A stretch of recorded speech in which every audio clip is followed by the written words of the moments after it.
एक नया कार्ड आया है। पेन्स और यूपीआई दोनों पे कैशबैक देता है। लाइफ टाइम फ्री भी है, zero joining and annual fees. ये टीडीएस पेमेंट में भी होगा? सब पे सारी क्या बात टैक्स कर रहे हो? पे। क्रेडिट कार्ड कंपनीज हर दिन ऐसे ऐसे क्रेडिट कार्ड लॉन्च कर रही हैं जिन्हें देख के आपके होश उड़ जाएंगे। फ्यूल के लिए ये क्रेडिट कार्ड, उस पे 5x पॉइंट्स। शॉपिंग के लिए दूसरा क्रेडिट कार्ड, उस पर पॉइंट्स के साथ साथ कैशबैक्स भी। होटल्स और रेस्टोरेंट के लिए एक और अलग क्रेडिट कार्ड जहां अप टू 20% ऑफ। क्या ये सब बढ़िया से बढ़िया ऑफर्स देकर क्रेडिट कार्ड कंपनीज कुछ पैसे कमा भी पा रही है?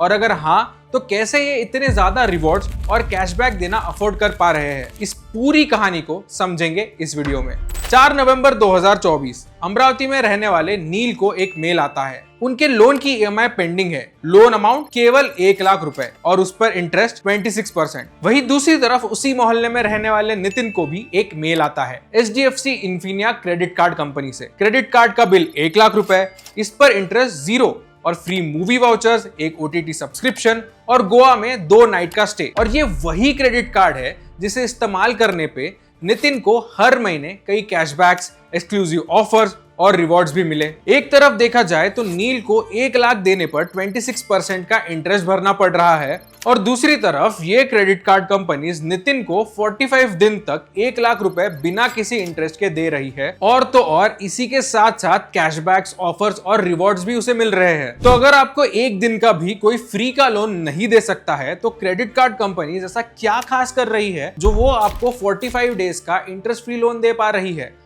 और इसके ऊपर कैशबैक्स भी दे रही है। और एसबीआई कार्ड्स इंडिया की बिगेस्ट क्रेडिट कार्ड कंपनी, जिसका 2023 का रेवेन्यू 14,286 करोड़ रुपए था। इन आंकड़ों से एक बात तो साफ है कि क्रेडिट कार्ड का बिजनेस एक बड़ा बिजनेस है जो पैसे तो बना रहा है, पर ये इतने फ्री की चीजें देने पर भी बिजनेस कैसे बनाता है और कौन होता है इन क्रेडिट कार्ड्स के रेवेन्यू में कितना भागीदार, चलिए समझते हैं। चलिए एक नजर डालते हैं एसबीआई कार्ड्स के एनुअल रिपोर्ट पे। यहाँ इनके statement of profit and loss में एसबीआई कार्ड्स के सारे रेवेन्यू स्ट्रीम्स हम साफ साफ देख सकते हैं। According to the report, SBI cards 5 तरीकों से अपने ऑपरेटिंग रेवेन्यू कमाता है। पहला है इंटरेस्ट इनकम। इंटरेस्ट इनकम वो पैसा है जो कंपनी अपने लेंडिंग एक्टिविटीज यानी लोन देने से कमाती है। इस इंटरेस्ट इनकम में वो हर एक टाइप का इंटरेस्ट होता है जो कंपनी कमा रही है, इंक्लूडिंग द इंटरेस्ट जो कस्टमर्स क्रेडिट कार्ड पेमेंट्स को ईएमआई में कन्वर्ट करने के बाद देते हैं। एग्जांपल के तौर पे अगर कंपनी किसी कस्टमर को 1 लाख का लोन देती है 10% के इंटरेस्ट रेट पर,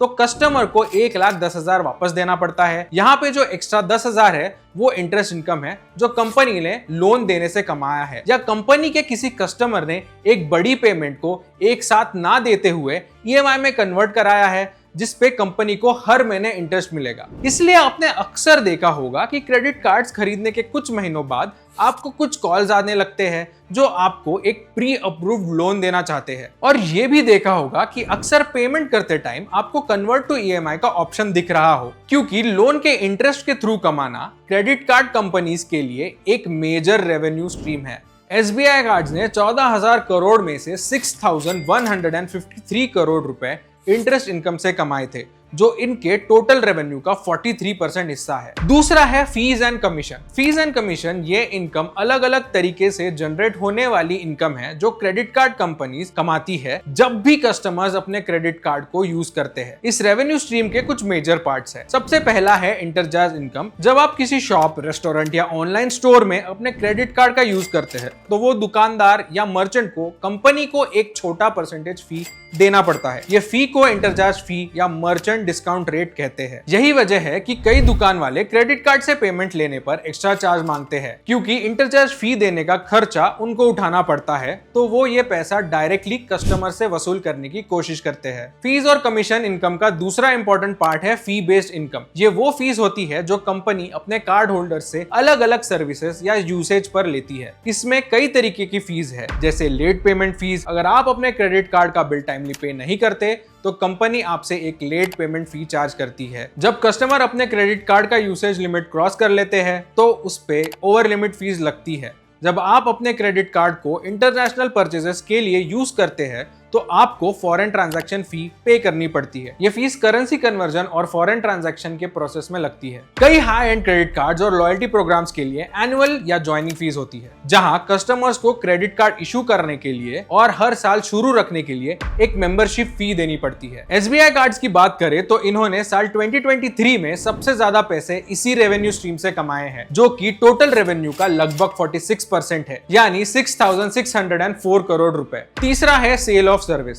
सेल ऑफ सर्विस वो रेवेन्यू सोर्स है जो कंपनी अपने कोर लेंडिंग और फीस एंड कमीशंस के अलावा स्पेसिफिक सर्विसेज बेचकर जनरेट करती है। ये सर्विसेज जनरली वो होती है जो कस्टमर की फाइनेंशियल नीड्स को फुलफिल करने में मदद करती है, जैसे कि फाइनेंशियल एडवाइजरी सर्विसेज, जिसमें वो कस्टमर को गाइडेंस और एक्सपर्ट एडवाइस देते हैं उनके फाइनेंसेस और सेविंग से रिलेटेड, या डेट मैनेजमेंट काउंसलिंग सर्विसेज, जिसमें वो उन्हें debt repayment strategies, budgeting tips और फाइनेंशियल डिसिप्लिन एस्टैब्लिश करने में हेल्प करते हैं। ये बिजनेस का कोर हिस्सा नहीं होता, इसलिए क्रेडिट कार्ड कंपनीज के रेवेन्यू का बहुत कम भागीदार होता है, जैसे कि 167.77 crore in case of SBI cards, जो टोटल रेवेन्यू के सिर्फ 1.17% है। चौथा है business development incentive income. Business development incentive income वो रेवेन्यू स्ट्रीम है जो कंपनीज अपने बिजनेस पार्टनर्स या दूसरे फाइनेंशियल इंस्टीट्यूशन से कमाते हैं। ये इंसेंटिव्स या रिवॉर्ड्स कंपनी को इसलिए दिए जाते हैं क्योंकि वो अपने पार्टनर्स के कोई स्पेसिफिक प्रोडक्ट या सर्विस को प्रमोट करते हैं। आपने कई बार देखा होगा क्रेडिट कार्ड्स के अलावा ये आपको कोई दूसरा प्रोडक्ट भी बेचना चाह रहे हैं, जैसे कि किसी स्पेसिफिक एयरलाइंस के डिस्काउंटेड टिकट्स को या किसी स्पेसिफिक हॉलीडे पैकेज को। और पांचवा है insurance commission income. SBI cards एक IRDAI registered corporate insurance agent है, तो ये insurance commission income revenue is the money they make by selling both life insurance और जनरल इंश्योरेंस। पर ये इनकम इनके बाकी रेवेन्यू स्ट्रीम के मुकाबले बहुत ज्यादा छोटी है, सिर्फ 3.45 करोड़ यानी 0.024% ऑफ द टोटल रेवेन्यू। इससे कई ज्यादा तो कंपनी के पैसे अदर इनकम से आ रहे हैं, जैसे कि बैड डेट्स की रिकवरी, प्रॉपर्टी या इक्विपमेंट्स को बेचना, फॉरेन करेंसी पर नेट गेन्स एक्सेट्रा एक्सेट्रा, जो 2023 में 619.03 करोड़ का रेवेन्यू लाया था। इसी रिपोर्ट के मुताबिक SBI क्रेडिट कार्ड्स के 1.68 करोड़ क्रेडिट कार्ड्स मार्केट में हैं, यानी इन्होंने 2023 में अपने एक क्रेडिट कार्ड पर लगभग 8,500 रुपए कमाए हैं।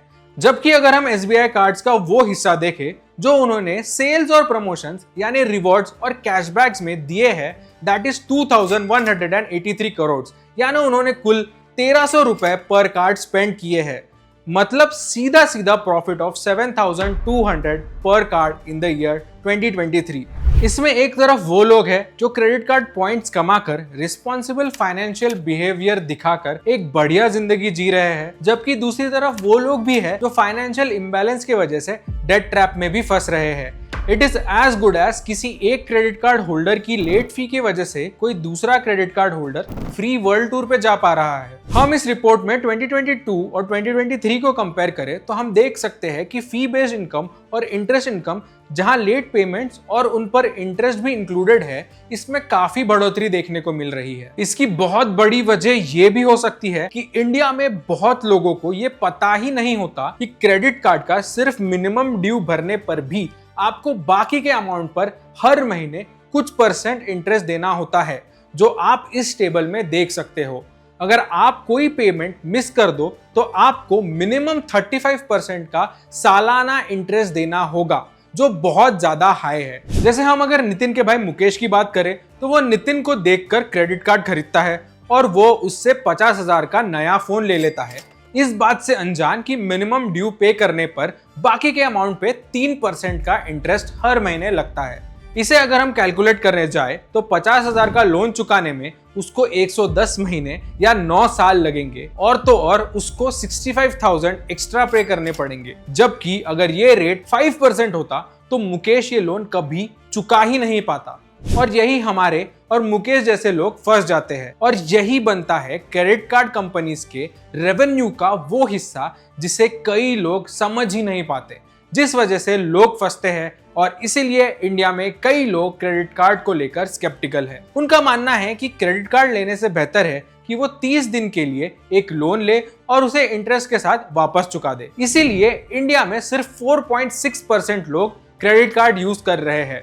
पर सच तो ये है कि क्रेडिट कार्ड एक ऐसी आग है जिसे आप मास्टर कर ले तो वो आपको ठंड में गर्मी भी दे सकती है, जबकि हाथ से बाहर निकल जाने पर वो आपके पूरे घर को जलाकर राख भी कर सकती है। क्रेडिट कार्ड्स के बिल भरने का एक ही सही तरीका है, अपने बिल को फुल और टाइम पर चुकाना, ना कि सिर्फ मिनिमम ड्यू अमाउंट पे करना। ऐसा ना करना सिर्फ इंटरेस्ट चार्जेस ही नहीं बढ़ाता बल्कि आपके क्रेडिट स्कोर पर भी नेगेटिव इंपैक्ट डाल सकता है। तो क्रेडिट कार्ड्स को रिस्पॉन्सिबली कैसे इस्तेमाल करें? Only spend what you can pay back. Offers और रिवॉर्ड्स के चक्कर में ओवर स्पेंड ना करें, हमेशा अपने बजट के हिसाब से ही खर्चा करें और सिर्फ उतना ही स्पेंड करें जितना आप टाइमली वापस चुका सकते हैं।